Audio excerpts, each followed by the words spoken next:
Satu aturan minimalis Jepang yang paling sulit tapi mengubah hidup.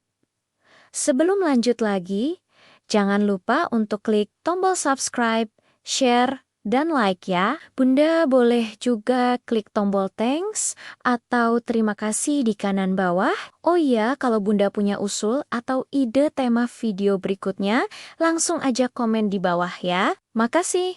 Dan kita lanjut sekarang. Halo Bunda semua. Bun, aku mau mulai dengan satu pengakuan jujur dulu. Aku pernah duduk di lantai ruang tamu sambil nangis kecil, bukan karena drama, tapi karena capek lihat rumah sendiri. Padahal rumah itu tempat pulang.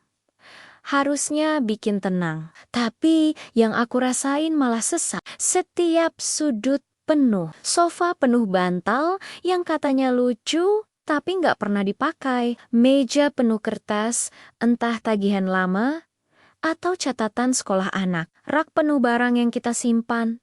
Sambil bilang, nanti juga kepake. Dan lucunya Bun, makin kita berusaha merapikan, makin capek sendiri. Aku yakin banget, banyak bunda di sini pernah ngerasain hal yang sama.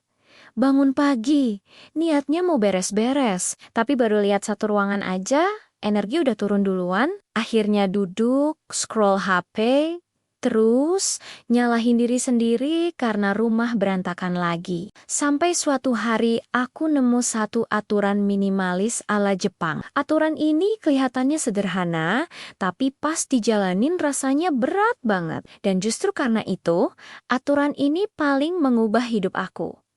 Aturannya begini Bun, setiap kali satu barang masuk ke rumah, satu barang harus keluar.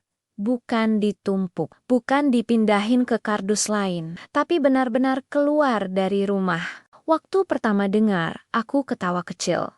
Ah, gampang, tapi pas dipraktekin, baru kerasa. Ini bukan soal barang, itu soal perasaan.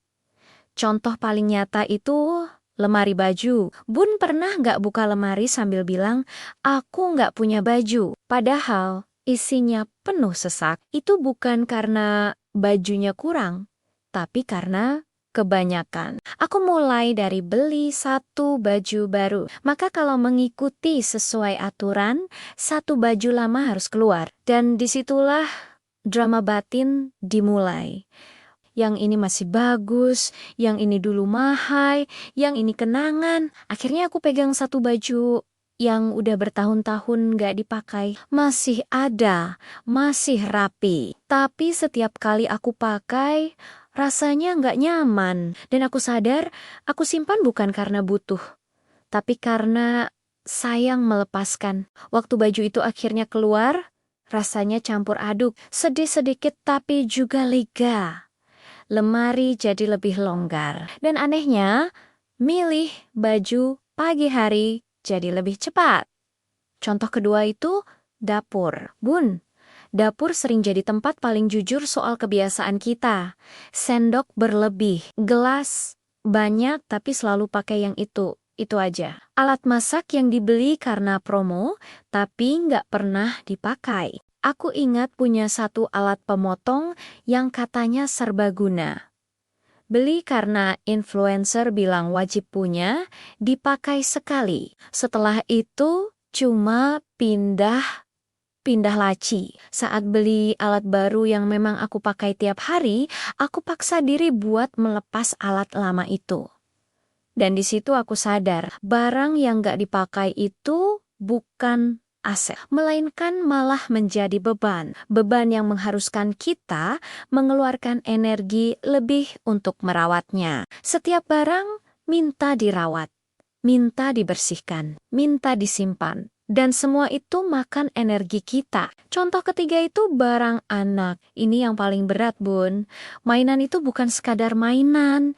Itu kenangan. Kenangan waktu kecil di umur berapa. Kenangan beli di mana saat jalan-jalan kemana. Dan aneka kenangan lainnya. Aku mulai dari aturan kecil. Kalau mainan baru masuk, Satu mainan lama keluar, bukan dibuang sembarangan, tapi diseleksi. Aku ajak anak ngobrol, mainan mana yang sudah jarang dimainkan, mainan mana yang mau dibagikan ke anak lain. Awalnya drama, tapi lama-lama anak belajar satu hal penting, bahwa bahagia itu bukan soal punya banyak, tapi soal cukup. Dan yang bikin aku terharu, rumah jadi lebih rapi tanpa marah-marah. Anak lebih gampang beresin mainan karena jumlahnya masuk akal. Aturan ini juga berlaku buat barang kecil yang sering diremehkan.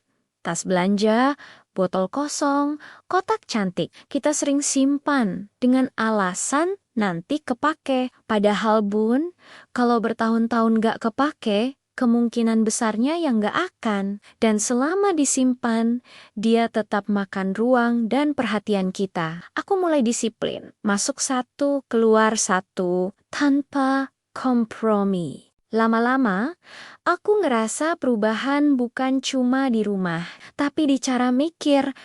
Aku jadi mikir 2 kali sebelum beli. Bukan karena pelit, tapi karena sadar setiap barang baru berarti ada keputusan yang harus diambil.